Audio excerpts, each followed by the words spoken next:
The message today is just basically telling stories from the Bible. It's called Selected Mothers of the Bible, and we're going to start in Genesis chapter 1, 27. And I just want to point out that God created men and women in His image. Don't ever forget that. Sometimes we can kind of, I don't know why, but sometimes women, in a lot of cultures, women are second-class citizens. And they have been in the past, even here in America, at some point in time. But keep in mind that on God's scale, we're all equal. We're all created in His image. And that's from 127. In Genesis 2:21 to 23, Eve was created for man. Keep that in mind as well. And the Lord caused a deep sleep to fall on Adam, and he slept, and he took one of the ribs and closed up the flesh in that place. Then on to the next verse, and then he took that rib and what was taken from man, he made the woman, and he brought her to the man. And the next verse is the cool verse.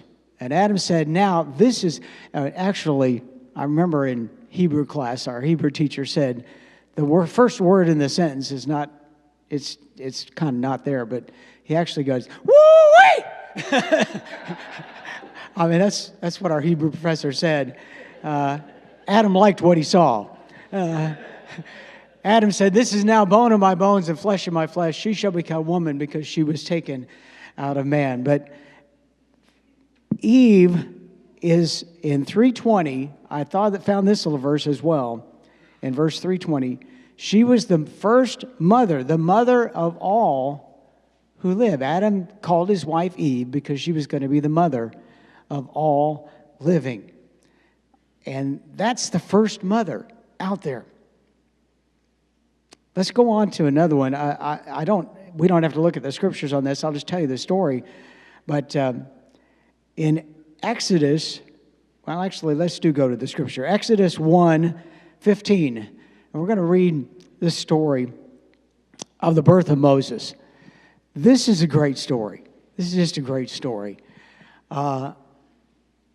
In verse 15 of Exodus chapter 1, it says, the king of Egypt spoke to the Hebrew midwives, and one of them was Shiphrah, and the name of the other was Puah. That doesn't really matter. Moving on.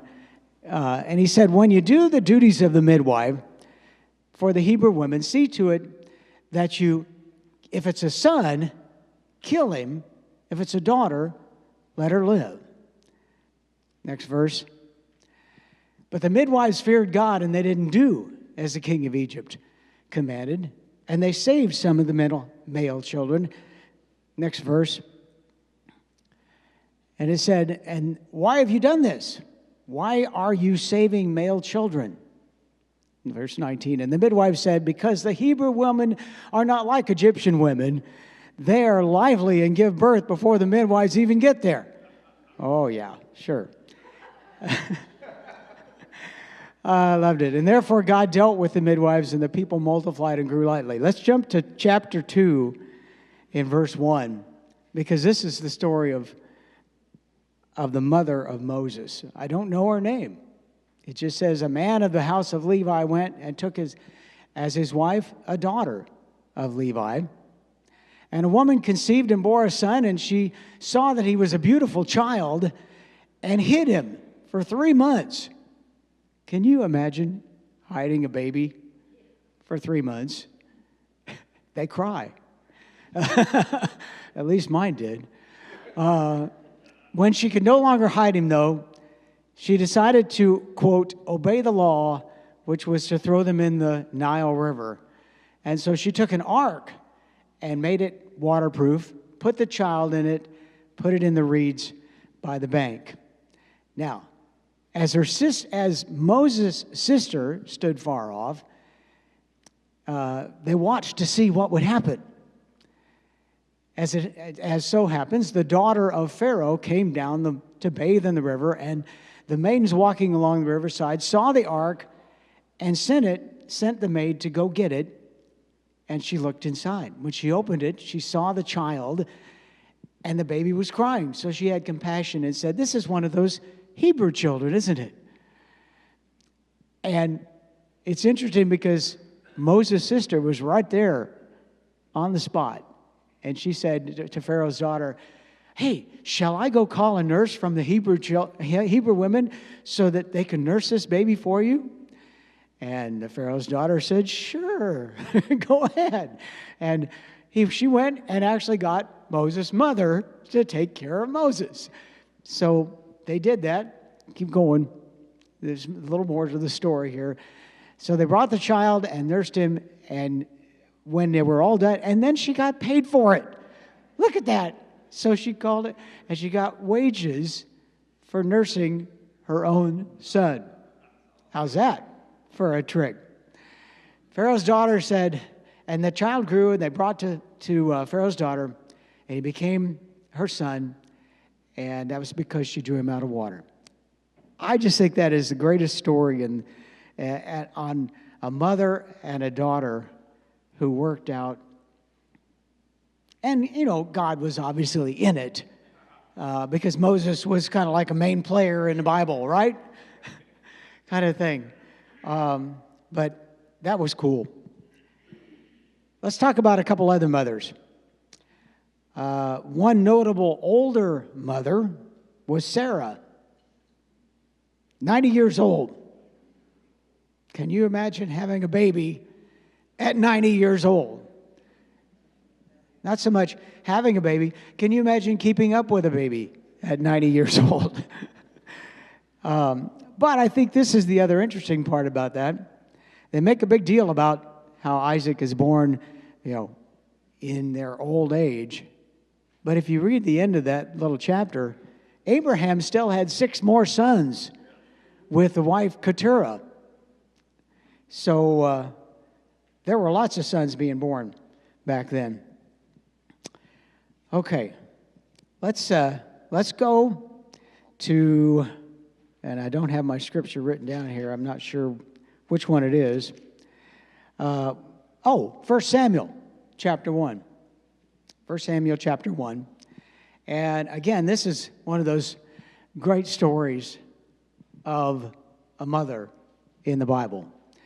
A certain man of, I'll let you read that, the mountains of Ephraim, was Elkanah, and he was married to a woman named Hannah. Let's move on. Yeah, he had 2 wives. One was Hannah, and one was Peninnah. And Peninnah had lots of children. Hannah had no children at the time. And they went up to the city to worship, and the Lord of hosts in Shiloh, and they met the priest Eli. And we'll move on. Verse 4. When they came, they made an offering, and he would give portions of this offering to Peninnah, and to all her sons and daughters. But he only gave a partial portion to Hannah. Or no, he gave him a double portion because she loved Hannah, but because God had closed her womb, he was kind of trying to cover it, make it even. And that made Peninnah not happy with her. Well, anyway, later they went back up. I'm not sure what verse I want to jump to. Just keep going. Verse 8. Oh yeah. This was a verse that jumped out at me. Elkanah said to Hannah, "Hannah, why do you weep? Why don't you eat? Why is your heart grieved? Am I not better than 10 sons?" He thought of himself a lot there, didn't he? Verse 9. Anyway, Hannah arose, and Eli was sitting there at the doorpost of the Lord. Verse 10. And she prayed in bitter anguish. She was praying. I always read this, and I always thought this is kind of like Hannah was praying in tongues, because in verse 11, she made this vow to not forget him. Oh, okay. Let's read this because it's important. Lord of hosts, if you will indeed look on my affliction as a maidservant and remember me and not forget me, I will give you my first male child to the Lord, and no razor shall cover his head. So, what happens is they come back, I think, verse 12. It happened that as she was praying, oh yeah, this is it. This is the verse I was talking about. As she was praying, she continued to pray, and Eli was standing over there watching her. He watched her mouth, but he wasn't hearing, verse 13, he didn't hear anything. And I think that probably was kind of like, I didn't understand anything. I didn't hear any words. And I always thought, maybe that she was praying in tongues. Anyway, Eli thought she was drunk, just as they did in Acts chapter 2. Verse 14, and he chides her. How long have you been drunk? Put this wine away from you. Verse 15. But Hannah said, no, my Lord, I am a woman of sorrowful spirit. I have drunk neither wine nor drink. I'm pouring out my soul before the Lord. And she tells him the story. Do not consider me a wicked woman. And the abundance of my complaint and grief I've spoken up until now. Verse 17, Eli said, go in peace. The God of Israel will grant you the petition you asked of him. And I think verse 19 says, and they arose, and he knew his wife, and she got pregnant, and she had a son, who was Samuel. You know what's so cool is because if you read on a little later on, I won't do it, but I'll just tell you, she had 3 more sons and 2 daughters as well. So God opened her womb. And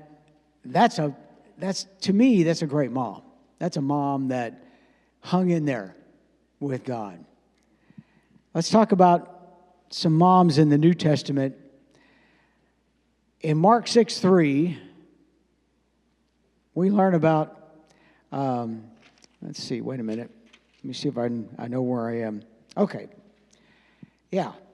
Mark 6:3, we learn that Mary, of course, the mother of Jesus, is probably the most important mother in the Bible.